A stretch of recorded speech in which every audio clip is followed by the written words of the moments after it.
ಇನ್ನು ಕಲಬುರಗಿ ಕೋಟೆ ಆವರಣದಲ್ಲಿ ಶಿವಲಿಂಗ ಪೂಜೆಗೆ ಸಾಕಷ್ಟು ವಿವಾದ ಆಯಿತು. ಕೋಟೆ ಆವರಣದಲ್ಲಿ ಈಗ ಸ್ವಯಂಭೂ ಸೋಮೇಶ್ವರ ದೇವಸ್ಥಾನ ಇದೆ. ದೇಗುಲದಲ್ಲಿ ಶಿವಲಿಂಗ ಪೂಜೆಗೆ ಹಿಂದೂ ಮುಖಂಡರು ಸಾಕಷ್ಟು ಪ್ರಯತ್ನವನ್ನು ಮಾಡಿದ್ದಾರೆ. ಇನ್ನು ಬಹಮನಿ ಸುಲ್ತಾನರು ಆಳಿದ ಕೋಟೆ ಒಳಗಿರುವಂತಹ ದೇವಸ್ಥಾನ ಅದು. ಬಹುಮನಿ ಸುಲ್ತಾನರು ಆಳಿದ ಕೋಟೆ ಒಳಗಿರುವ ದೇವಸ್ಥಾನ, ಆ ಶಿವಲಿಂಗ ಇವತ್ತು ಪೂಜೆ ಮಾಡಬೇಕು ಅಂತ ಹಿಂದೂ ಮುಖಂಡರು ಒತ್ತಾಯ.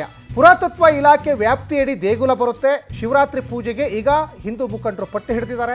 ಹಿಂದೂ ಮುಖಂಡರನ್ನು ಈಗ ಕಲಬುರಗಿ ಪೊಲೀಸ್ನವರು ವಶಕ್ಕೆ ಪಡ್ಕೊಂಡಿದ್ದಾರೆ.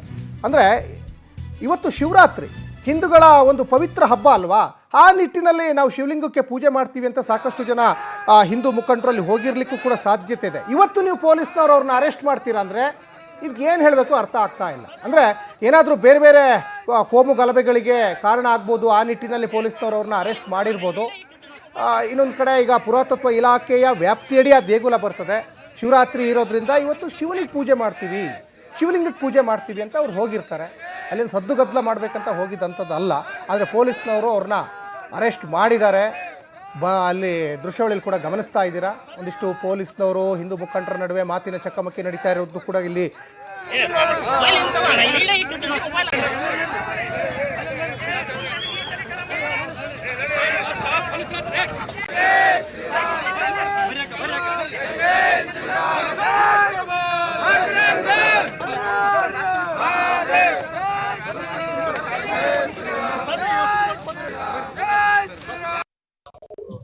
ಪಟ್ಟಣದಲ್ಲಿ ರಾಜ ಮಶಾಕ್ ದರ್ಗಾ ಆವರಣದಲ್ಲಿ ಶಿವರಾತ್ರಿ ನಿಮಿತ್ತ ಪೂಜೆ ಸಲ್ಲಿಸಲಿಕ್ಕೆ ಬಿಗಿ ಬಂದೋಬಸ್ತ್ ಮಾಡಿಕೊಂಡಿದ್ದೇವೆ. ಅದರಲ್ಲಿ 1000 ಆಫೀಸರ್ ಸ್ಟಾಫ್ ಮತ್ತು KSR ಪಾರ್ಟೀಸ್, ಅದರ ಜೊತೆಗೆ ಸಪೋರ್ಟಿಂಗ್ ಆಗಿ ಫೋರ್ಸ್ ಮಲ್ಟಿಪ್ಲೇಯರ್ ಆಗಿ ನಮಗೆ CCTV ಕ್ಯಾಮೆರಾ ಸರ್ವೆಲೆನ್ಸ್ ಮತ್ತು aerial surveillance.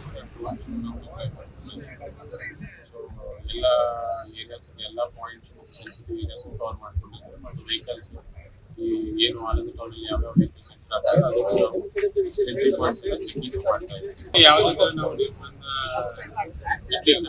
Vehicles movement free smooth ಆಗಿ ನಡೀತಾ ಇದೆ. ಬಟ್ ನಾವು ಬಿಕಾಸ್ ಆಫ್ ಸೆನ್ಸಿಟಿವಿಟಿ ಆಫ್ ನಾವು ಚೆಕ್ ಮಾಡಿದ್ದೇವೆ. ಕೆಲವು ಓನ್ಲಿ ಸೆನ್ಸಿಟಿವ್ ಏರಿಯಾಸ್ ಅಲ್ಲಿ ಮಾತ್ರ ನಾವು ರೆಸ್ಟ್ರಿಕ್ಷನ್ಸ್ ಮಾಡಿದ್ದೇವೆ. ಬಟ್ ಅದರ್ವೈಸ್ ಬೇರೆ ನಾನ್ ಸೆನ್ಸಿಟಿವ್ ಏರಿಯಾಸ್ ಎಲ್ಲ ರೆಗ್ಯುಲರ್ ಆಗಿ ಓಪನ್ ಮಾಡಿದ್ದೇವೆ. ಶಿವರಾತ್ರಿ ದಿನ ನಾವು ಕಲಬುರಗಿ ಕಿಲೆಯಲ್ಲಿದ್ದಂತ ದೇವಸ್ಥಾನಕ್ಕೆ ಪೂಜೆಗಂತ ನಾವು ಬಂದಿದ್ವಿ.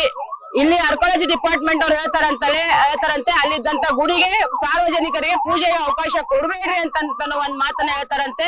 ಅದನ್ನ ನಾವು ಖಂಡಿಸ್ತೇವೆ. ಇದೇ ವರ್ಷ ಅಂತಲ್ಲ, ಸುಮಾರು 2 ರಿಂದ 3 ವರ್ಷ ಸತತಗಳ ಕಾಲ ನಾವು ಅಲ್ಲಿ ಪೂಜೆ ಮಾಡ್ತಾನೆ ಬಂದಿದ್ದೇವೆ. ಈ ವರ್ಷ ಯಾಕೆ ಈ ತರದ ಒಂದು ನಿರ್ಬಂಧ ಅಂತ ಅನ್ನೋದನ್ನ ನಾವು ಇಲ್ಲಿಯ ಇಲಾಖೆಗೆ ಮತ್ತು ನಮ್ಮ ಆಡಳಿತಕ್ಕೆ ಕೇಳಬೇಕಾಗುತ್ತೆ. ಇಷ್ಟು ಮೇಲೆ ನಾವು ಏನ್ ಹೇಳ್ತೀವಿ ಅಂತಂದ್ರೆ, ಕಲಬುರಗಿಯಲ್ಲಿ ಹಿಂದೂಗಳಾಗಿರ್ಬೋದು, ಹಿಂದೂ ದೇವಸ್ಥಾನ ಪೂಜೆಗಳಿಗೆ ಎಷ್ಟು ನಿರ್ಬಂಧನ ಇದೆ ಮತ್ತು ಎಷ್ಟು ತೊಂದರೆಗಳಿದೆ ಅಂತಂತ ಎಲ್ಲ ಹಿಂದೂ ಸಮಾಜದವರು ಎಚ್ಚೆತ್ತುಕೋಬೇಕು. ಈಗಾದ್ರೂ ಹಿಂದೂ ಸಮಾಜದವರು ಎಚ್ಚೆತ್ತುಕಿಲ್ಲ ಅಂತಂದ್ರೆ ಮುಂದಿನ ದಿನಮಾನಗಳಲ್ಲಿ ಹಿಂದೂಗಳು ಅಳಿಯುವ ಕಷ್ಟ ಆಗುತ್ತೆ ಅಂತ ಒಂದು ಮಾತನ್ನ ನಾನು ತಮ್ಮ ಮಾಧ್ಯಮದ ಮುಖಾಂತರ ಹೇಳಕ್ ಇಷ್ಟಪಡ್ತೇನೆ. ಇಂದಿನ ದಿವಸ ಶಿವರಾತ್ರಿ ದಿನ ನಾವು ಕಲಬುರಗಿ ಕಿಲೆಯಲ್ಲಿದ್ದಂತ ದೇವಸ್ಥಾನಕ್ಕೆ ಪೂಜೆಗಂತ ನಾವು ಬಂದಿದ್ವಿ.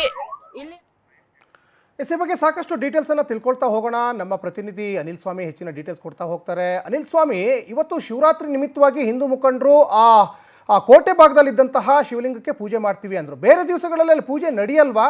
ಯಾಕೆ ಇಷ್ಟೊಂದು ತಕರಾರು ಪೂಜೆ ಮಾಡಲಿಕ್ಕೆ ಅಲ್ಲಿ ಅಂತ ಅನಿಲ್ ಸ್ವಾಮಿ? ಸಚಿನ್, ಬೇರೆ ಸಂದರ್ಭದಲ್ಲಿ ಯಾವುದೇ ರೀತಿಯ ಏನೊಂದು ಪೂಜೆ ಕೈಂಕರ್ಯಗಳು ಅಲ್ಲಿ ನಡೆಯುವುದಿಲ್ಲ. ಕಲಬುರಗಿ ಬಹುಮನಿ ಕೋಟೆ ಆವರಣದಲ್ಲಿ ಕಳೆದ 2 ವರ್ಷಗಳ ಹಿಂದಷ್ಟೇ ಏನೊಂದು ಸ್ವಚ್ಛತಾ ಕಾರ್ಯ ಕೈಗೊಳ್ಳುವಾಗ ಏನೊಂದು ಬಹುಮನಿ ಕೋಟೆಯಲ್ಲಿ ಏನೊಂದು ಶಿವಲಿಂಗ ಪತ್ತೆಯಾಗಿತ್ತು. ಈ ಸಂದರ್ಭದಲ್ಲಿ ಅಲ್ಲಿನ ಒಂದು ಶಿವಲಿಂಗ ಪತ್ತೆಯಾದ ಸ್ಥಳವನ್ನ ಹಿಂದೂ ಸಂಘಟನೆ ಮುಖಂಡರು ಹಾಗೂ ಕಾರ್ಯಕರ್ತರು ತೆರಳಿ ಸ್ವಚ್ಛಗೊಳಿಸಿದ್ರು. ಹೀಗಾಗಿ ಪ್ರತಿ ವರ್ಷ ಮಹಾಶಿವರಾತ್ರಿಯಂದು ಕಲಬುರಗಿ ಬಹುಮನಿ ಕೋಟೆ ಒಳಗಿರುವ ಏನೊಂದು ಸ್ವಯಂಭೂ ಸೋಮೇಶ್ವರ ದೇವಾಲಯದಿರುವ ಒಂದು ಶಿವಲಿಂಗ ಇದೆ. ಶಿವಲಿಂಗಕ್ಕೆ ಪೂಜೆ ಸಲ್ಲಿಸಲು ನಾವು ಹೋಗ್ತೀವಿ ಅನ್ನೋ ಒಂದು ಅನುಮತಿ ಕೊಡಿ ಅಂತ ಕೂಡ ಒಂದು ಪೊಲೀಸರಿಗೆ ಮನವಿ ಸಲ್ಲಿಸಿದ್ರು. ಅದರಂತೆ ಇಂದು ಮಹಾಶಿವರಾತ್ರಿ ಹಿನ್ನೆಲೆಯಲ್ಲಿ ಹಿಂದೂ ಸಂಘಟನೆ ಕಾರ್ಯಕರ್ತರು ಹಾಗೂ ಏನು ದಿವ್ಯ ಹಾಗರಿಗೆ ಅವರ ನೇತೃತ್ವದಲ್ಲಿ ಹಿಂದೂ ಸಂಘಟನೆ ಕಾರ್ಯಕರ್ತರು ಏನೊಂದು ಬಹುಮನಿ ಕೋಟೆ ಒಳಗೆ ಪೂಜೆ ಮಾಡಲು ತೆರಳಿದರು. ಈ ಸಂದರ್ಭದಲ್ಲಿ ಪೊಲೀಸರು ತಡೆದಿದ್ದಾರೆ. ಪುರಾತತ್ವ ಇಲಾಖೆ ವ್ಯಾಪ್ತಿಗೊಳಪಡುವ ಈ ಒಂದು ಬಹುಮನಿ ಕೋಟೆಯಲ್ಲಿ ಶಿವಲಿಂಗ ಪತ್ತೆಯಾಗಿದೆ. ಆ ಶಿವಲಿಂಗಕ್ಕೆ ಪೂಜೆ ಸಲ್ಲಿಸಲು ನಾವು ಅವಕಾಶ ನೀಡುವುದಿಲ್ಲ ಎಂದು ಪೊಲೀಸರು ಹೇಳಿದ್ದರಿಂದ ಅಲ್ಲೇ ಹಿಂದೂ ಕಾರ್ಯಕರ್ತರು ಸ್ಥಳ ಸ್ಥಳದಲ್ಲಿ ಪ್ರತಿಭಟನೆ ನಡೆಸಿದ್ದಾರೆ. ಈ ಸಂದರ್ಭದಲ್ಲಿ ಕೋಟೆ ಒಳಗೆ ನುಗ್ಗಲು ಯತ್ನಿಸಿದ ಹಿಂದೂ ಕಾರ್ಯಕರ್ತರನ್ನ ನಗರ ಪೊಲೀಸರು ವಶಕ್ಕೆ ಪಡೆದಿದ್ದಾರೆ. ಹೀಗಾಗಿ ಯಾವುದೇ ರೀತಿಯ ಅಹಿತಕರ ಘಟನೆಗಳು ಜರುಗದಂತೆ ಇರೋದು ಬೋಮನಿ ಕೋಟೆ ಸುತ್ತಮುತ್ತ ಬಿಗಿ ಪೊಲೀಸ್ ಭದ್ರತೆ ಕಲ್ಪಿಸಲಾಗಿದೆ. ಸಚಿನ್, ಧನ್ಯವಾದ ಅನಿಲ್ ಸ್ವಾಮಿ ತಮ್ಮೆಲ್ಲ ಡೀಟೇಲ್ಸ್ಗಾಗಿ.